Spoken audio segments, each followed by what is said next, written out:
Mayhem in the AM, Nick Cellini, Chris Domino, in conversation with a national champion, an Olympic champion, even though he doesn't have a gold medal. That's not right. Ridiculous. Coach Mike Krzyzewski at Duke here with us on 790 The Zone. Why is that? Why do coaches not get gold medals? Congratulations, first of all. Well, thank you. Yeah, it was a great, incredible experience. I actually believe that coaches should not get the gold medal because the Olympics are really for the competitors themselves, and we have the privilege to coach them, and we'll be recognized as having been a part of the Olympic gold medal thing. But you would have to give a lot of medals to a sprint coach, a high jump coach, the diving coach, the basketball coach, and I think it would devalue the competitors' Olympic gold medal.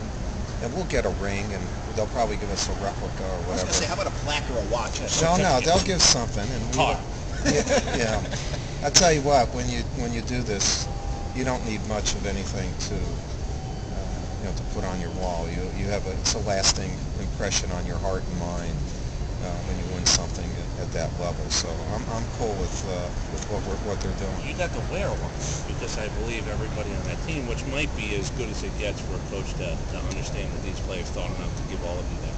Yeah, those spontaneous moments when you're having the privilege of coaching great guys.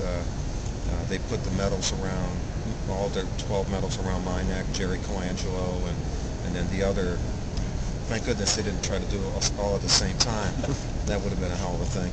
But that was not expected, and so when it happened, that was a lasting impression too, and that showed what kind of guys I had an opportunity to work with during these last 3 summers. Now, not speaking out of turn, you obviously had an opportunity. I'm sure it's been more than one to go to the NBA. Yeah. While you would never have this collection of players, was there any part of you that then said, you know what, as I've been around this group, the NBA, not only could I have handled it from a coaching point of view, but maybe some of the things that people said why you wouldn't do it, they get eliminated? Well, I think if I was at a different age, I would certainly have entertained going to the NBA. But at this time and for the last decade, it would have been really tough because I love Duke, I love college basketball.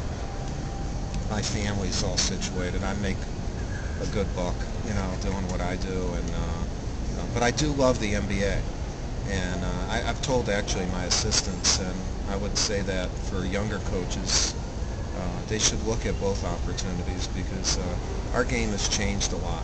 With the recruiting, guys going early. As far as security, there's no security at our level either. So I would look at it because the NBA is great. I loved working with them, not just them, but the people from the NBA who were supporting us. They were first class. Maybe regret's the wrong word, but do you think somewhere even down the road a little bit further, if regret is as close to the right word, do you think to not know what you could have done for a number of seasons at that level, will it bother you in any way, shape, No, or form? basically because I know I'm lucky to be doing what I have done, and no, I'm cool. Once I make a decision, like I don't bring out pictures of old girlfriends or wonder how many kids we would have had or if I would have lived in Tampa or I like that Reno analogy. or I think I'm going to steal that from you. I'm good with my wife of 39 years, and by the way, she destroyed all those pictures anyway, and I did for her too. Mike Krzyzewski, Duke head coach, with us here on Sports Radio 790 The Zone. I'm sure you've been asked this question a time or two or 1,000. Can you compare the feeling at all, capturing a gold medal, coaching in an Olympics versus an NCAA title? I can a little bit, and winning the gold medal was the biggest thrill I've ever had, and that doesn't take away from the amazing thrill of winning 3 national championships or winning an ACC championship. But this is for the world, and this is for your country, and all the stuff that had been built up, around our team and the importance of it.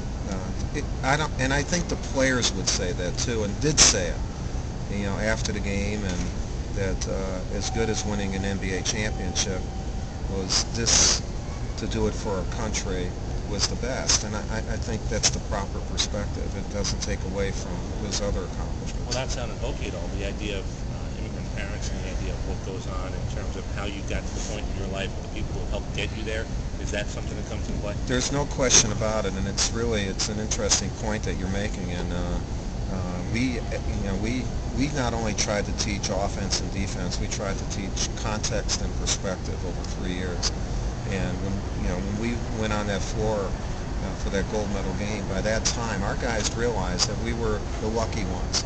We were representing that grandfather and that uncle and the people who couldn't be there. And it's one of the reasons we had our team picture taken on a boat right in front of Ellis Island with the Statue of Liberty in the background. It was to let our guys feel that. And a number of our players, I think all the players got it.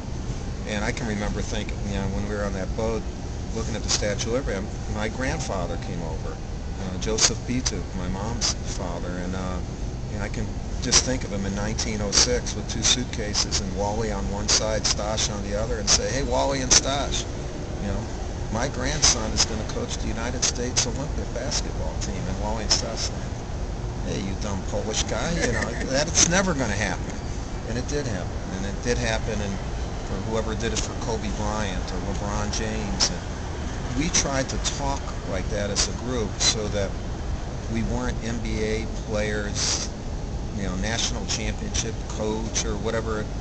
We were Americans who were pretty good at what we do, and we were representing this country. And our guys loved it. And they were not phony. You could see it. And I love those guys. They deserve a lot of credit, and for setting such a great example at a time where a lot of people didn't think that guys who are multimillionaires in the NBA would do that. They did it. We never had to encourage them by going out and seeing other events. They did that on their own.